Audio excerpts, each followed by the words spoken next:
Hey, Pastor Dan here from Dexter Gospel Church. Thanks for stopping in for this Proverbs Practical. In our last video, we saw how possessions can alter people's behavior and expectations, not always for the best.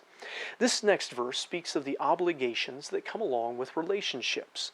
In Proverbs 18:24, the Bible says, "A man that hath friends must show himself friendly, and there is a friend that sticketh closer than a brother." Now, the first phrase of the verse tells us that friendship will cost us. A person that has friends must show themselves friendly. There are many people who want to have good friends, who want people who will be there for them and give to them and help them and care about them and care about the things they're interested in and listen to them and so on. But it's often harder to find people who want to be those friends than it is to find people who want to have those friends. In a way, it's something of a warning.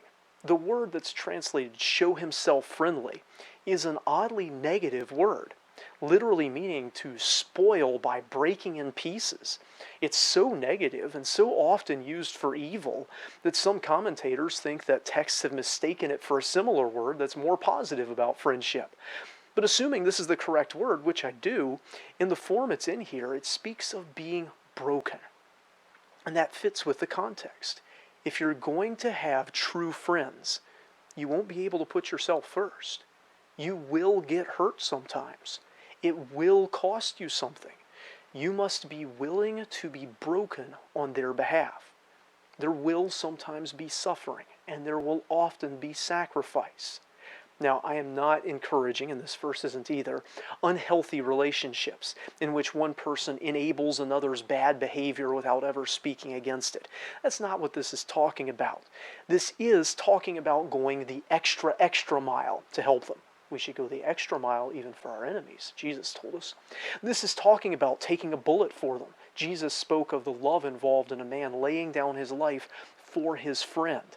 This is talking about putting our reputation on the line, investing our time, giving our attention, risking their anger when we have to rebuke them, investing our time, giving our attention, all of this, being long-suffering with them when they are suffering, putting their needs ahead of ours and more. There's a cost to good friendship. So then someone might ask, well, is it worth it then? If I might have to give my life, if it means being inconvenienced and hurt and potentially broken, is it worth it to have friends? Or should I just go it alone? And the second half of the verse gives the quick answer. The right friend will stick with you closer than a physical brother will.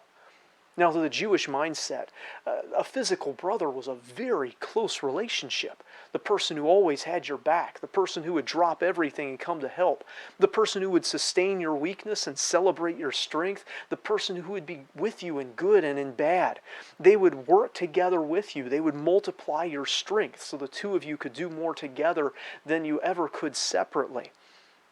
And so when this says there's a friend that sticks closer than a brother, that's saying something.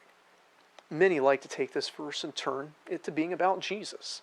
And it is true that Jesus sticks closer to us than any earthly brother possibly could. He tells his followers that he is with us always, even to the end of the world, that he'll never leave us, never forsake us. It says that he's a friend of sinners, and he told his disciples that he called them his friends. But this verse isn't just about Jesus. Jesus wouldn't even be born for centuries when this was written, and it had meaning from the moment it was written. It is saying that investing in meaningful friendships will cost you a lot, but it will be worth it in the end. So I hope you have good friends, and I hope you are a good friend. I know that we have Jesus for our greatest friend, who was indeed broken for us. I hope this video is a help to you. If so, give it a like, and if you haven't already, subscribe to our channel for more content like it. We'd love to hear from you in the comments with questions about the Bible or things you'd like for us to pray for. Our next video should start in just a few minutes. Thanks for watching.